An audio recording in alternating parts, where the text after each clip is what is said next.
Thank you very much. The chair recognizes Mr. Tillis for 5 minutes. Thank you, Madam Chair. Welcome, all of you. I've had the belief that we do need a light regulatory regimen, but it has to be Goldilocks just right for us to really reemerge. I think, Mr. Yakum, you said that we're behind, but poised to catch up and maybe surpass. So I think that we have to figure out the way the markets and activities are properly regulated. But we also have to make sure that we don't have flight to foreign jurisdictions if we get this wrong. So I guess one question I'll have for you, Mr. Yakum, is what country is a best practice? If you fill in this blank, if you agree with it, if we would only implement a regulatory regimen like blank, we would be the head of the pack. Is there an answer to that question? Anybody here on the panel? We'll start with you. Thank you for the question, Senator. Look, I think the U.S. needs to design rules and policy that are fit for the U.S. markets. I think we can look to other jurisdictions for examples, but the In U.S. doing so, how do we develop a competitive advantage, jurisdictionally speaking, with what you'd consider to be a best practice today? What country is that, and why are they a best practice today? I think if you look to the European Union, for example, and the United Kingdom, and again, other G20 markets, they've kept it simple. And they've said, look, these are a diverse group of asset class. We list over 300 assets on our platform. There's Bitcoin, there's stable coins, and many others. And they have very diverse characteristics.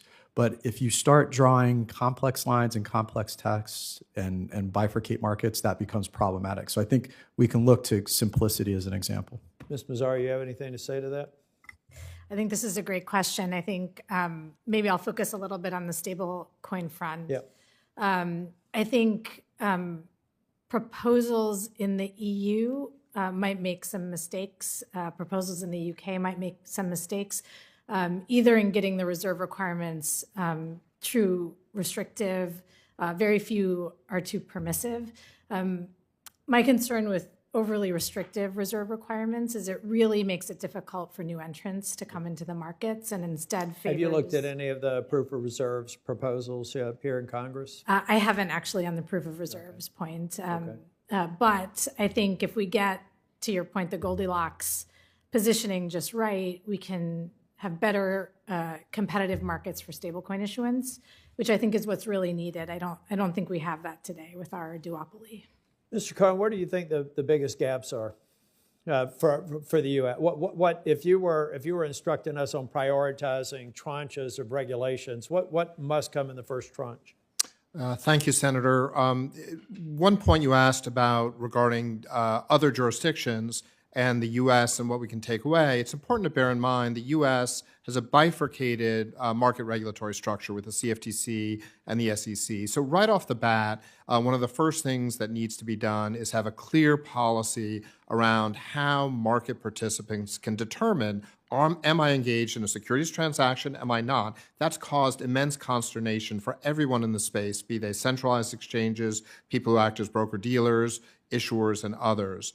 So as a priority matter, the Lummis-Gillibrand Responsible Financial Innovation Act would provide such a clear and bright line test. Is the asset one that's been issued by someone who is a legal issuer? Where that's not the case, the transaction in which those assets are sold may attract securities treatment, but secondary trading between Bob and Alice are not securities transactions. Once we put a line in the sand, the market can respond by creating appropriate frameworks for each of these two categories, those that are appropriately require disclosures of issuers and those that are more commodities-like and are treated in the similar way to Bitcoin and Ether. Mr. Mussad, I'm really worried. I got a briefing from DEA, a classified briefing a couple of years ago, and just looking at anybody that thinks that transnational criminal organizations are carrying along suitcases of money now haven't paid attention to how illicit money laundering is occurring today, and it's mainly on these various platforms, particularly crypto platforms. How do we... You're absolutely right. Architecturally, we're not, AML-BSA, architecturally dealing with a centralized sort of process. Is there any jurisdiction out there that's found the secret sauce in how to, on the one hand, make the participants in payments and settlements response will, on the other hand, really be able to identify any of the kinds of patterns that we use for SARS and AML activities? It's an excellent question, Senator. I don't think any jurisdiction has found the secret sauce yet. I think everybody's focused on this. I think it's going to be a combination of things. One is extending the kind of current framework to jurisdictions, to intermediaries who aren't complying. That's a big part of the problem. A second, though, is looking at this technology and trying to think about ways that we can sort of reach the same goals. And these ideas of essentially being able to program smart contracts so that transactions can't go through unless someone has been properly vetted is one that at least, I hear a lot of conversation about. You can also put more obligations on the stablecoin issuers than I think the current proposals do. We've seen Japan do that. We've seen other countries do that, where they require more aggressive monitoring and freezing of stablecoins. Yeah. It's easy for some class of stablecoin issuers. If you happen to be a bank, it's not so easy with some of the other ones. So we look forward to the continued discussion. Thank you.